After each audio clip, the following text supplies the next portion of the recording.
Chapter 4. The Crow's Nest. Smee watched in horror as James dived into the water after Blackbeard, and he held his breath waiting for him to return to the surface. Only moments before, the Kraken had tipped the ship on its side, making the crow's nest smack against the water.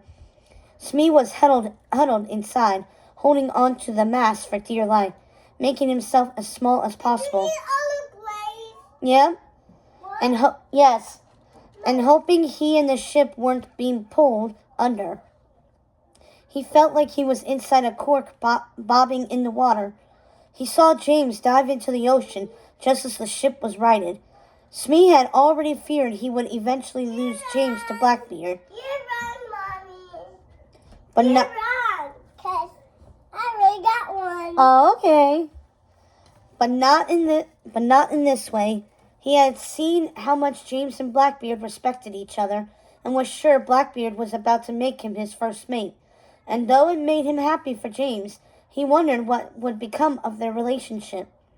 Logically, he knew there was no way James could survive being underwater for so long, but he had an inexplicable feeling James was still alive.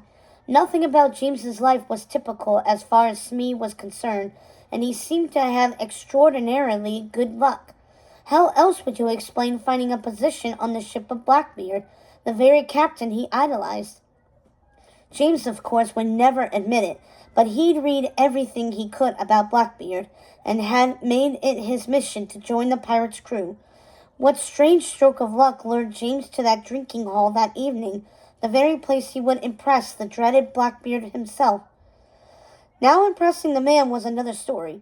Smee knew luck had nothing to do with it. That was all James. His knowledge, skill, and unique personality had won Blackbeard over, just as he had won the day in the battle with the dreaded Queen. None of them would be alive now if it weren't for James and his quick thinking. Smee had always felt James was an intelligent boy, and now he was a remarkable man and a pirate for that matter. Of course, he wasn't like the other men on the crew, but then again, James was never like anyone Smee had ever known. But as far as Smee was concerned, James had done well on Blackbeard's ship.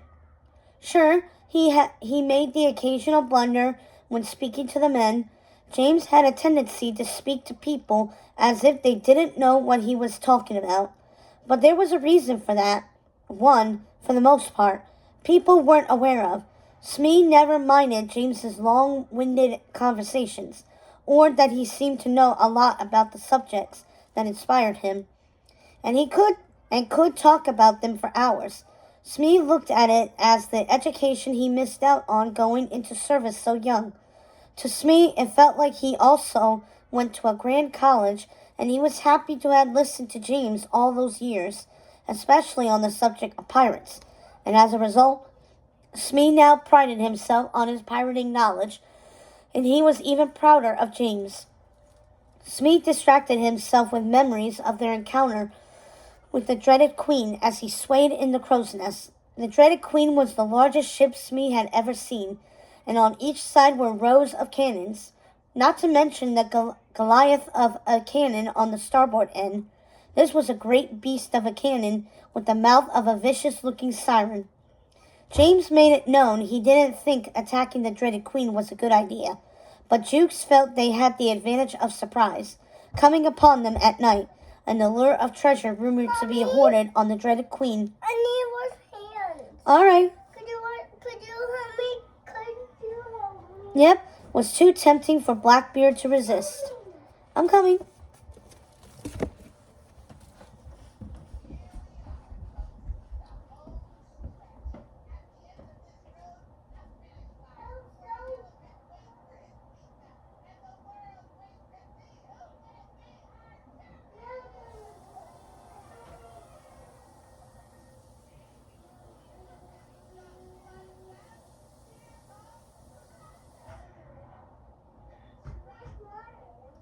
Right here on the floor, Smee.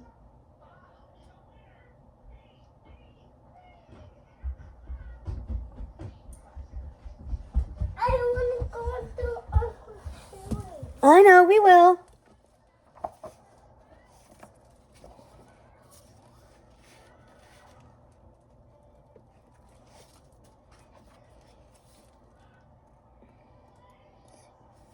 To his credit, Rusty Jones had thought of a stealthy plan to anchor the ship some yards away from the dreaded Queen and quietly take the boys over to the cover of night so their attack was a surprise. But James felt they should leave some of the men on the ship, fearing they would be defenseless should the other crew discover them. "I'm sure this is a trap," James had said. "I have a theory about the dreaded Queen. I think they lure other ships with great stories of their treasure hoard only to plunder the ships and the crews that attack them." I know that was glaze. All right. If you I'm not gonna eat my donut. All right.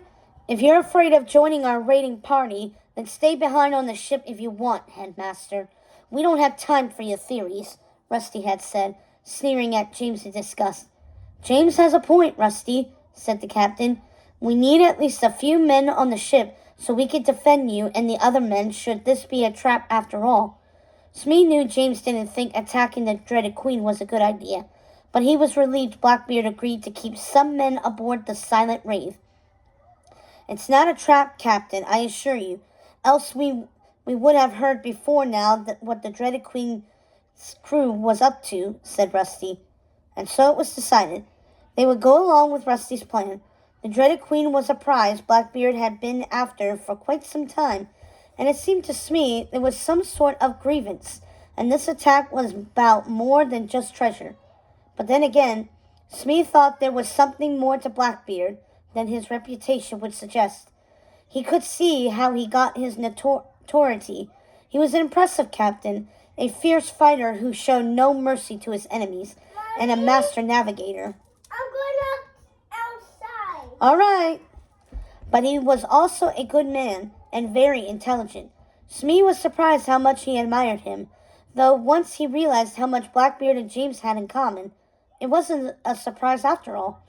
Smee, along with James, Blackbeard, and a handful of men, had watched as Rusty and the other crew members rowed over to the Goliath of a ship, moving slowly and silently through the heavy mist that clung to the water's surface.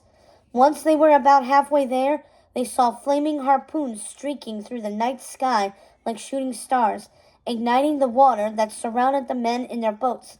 "It is a trap! They've laced the water with oil," said Blackbeard, as the dreaded Queen's lanterns seemed to light all at once. If Smee hadn't been so frightened, he would have been impressed with how well planned their enemy's attack was, and awed by the full glory of the magnificent ship shining against the black horizon. He saw countless men and women lining the deck ready for battle, their swords raised and their voices singing out. But even more frightening were the crew, standing at every cannon holding torches, ready to light their fuses, their howls and peals of laughter ringing in Smee's ears. Smee was more afraid than he'd ever been in that moment, seeing his comrades encircled in flames, defenseless in their little boats, not to mention the multitude of cannons pointed at them and the silent wraith. He was sure he was going to die that day, but before Blackbeard could utter a command, James spoke up. "Raise the sails and advance on the dreaded Queen." "Are you off your skull? They'll obliterate us," said Jukes. "Do as I say and hoist the damn sails, and when I say so, fire straight at those barrels next to the Golden Canyon." And here is where James's uncanny luck came into play. The sky suddenly exploded with lightning that was so loud the men ducked, thinking the dreaded Queen had fired its cannons. The wind stirred, thrashing the ship against the waves, and rain poured down in sheets. "You don't know what you're talking about. We should be firing at their hull." Jukes looked as if he didn't know what was more terrifying, the storm that hadn't fully reached them yet, or the dreaded Queen. "Do you want your friends to die? Do as I say." Smee was very proud of James in that moment, and it seemed to Smee that James went up in Jukes' estimation, standing up to him in that way. "You have your orders, Jukes, or do you want to go overboard and fend for yourself like your brothers?" said Blackbeard, with an intimidating look that sent Jukes running. "You heard the captain! Hoist the sails!" yelled Jukes to the other men. They struggled to pull the riggings and raise the sails, which immediately caught the wind and moved them forward at a tremendous speed. If Smee believed in such things, he would have thought it was all due to magic. How else did they have such high winds just as they needed them? He could almost hear the sounds of laughter on the wind, peals of it swirling all around them, and the ship was propelled toward the dreaded queen as it started to fire its cannons. All Smee could think of was how frightening it must have been for the men in the boats to be between two ships firing at each other. And then he heard James's voice echoing through the wind, rain, and thunder, and even louder than the cannons. "Fire now! Aim at the barrels!" he said, pointing at the dreaded queen. And at the moment of impact, there was an enormous explosion, scattering the entire starboard side of the ship in every direction. The rest was chaos as the men got back aboard the Silent Wraith, and the remaining crew of the dreaded queen scampered onto boats, fleeing for their lives as the ship sank slowly into the sea. What's wrong? Daddy left me behind. Daddy left you behind? Yeah. Where is he? He went somewhere. He probably went... Did he drive? Yeah. He'll be right back. He just had to go somewhere really quick. He'll be right back, I promise. I know. You will.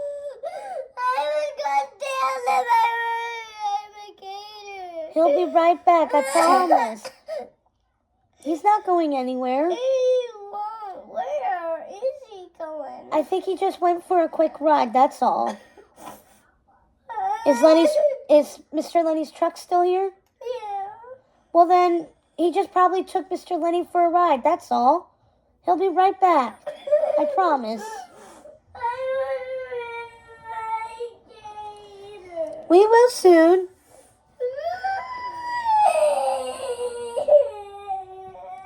Fleeing for their lives as the ship sank slowly into the sea. When all the men were safely back aboard, they hoisted Jukes onto their shoulders as they carried him around the ship in celebration, praising him for saving their lives. Skylights got out of a barrel of grog and started passing out tankards as they celebrate. Smee watched James and Blackbeard standing back watching the others celebrate, and he knew the captain was praising James for his quick thinking. Smee only wished that it was James on the shoulders of those men, because it was he who'd won that day. He was sure James would win this day too, if only he would appear from under the water. Smee didn't want to lose hope, but the longer James and Blackbeard were under the sea, the more Smee's heart sank. Then again, James did have uncanny good luck, and Smee was going to hold on to that as he held on for dear life in the crow's nest.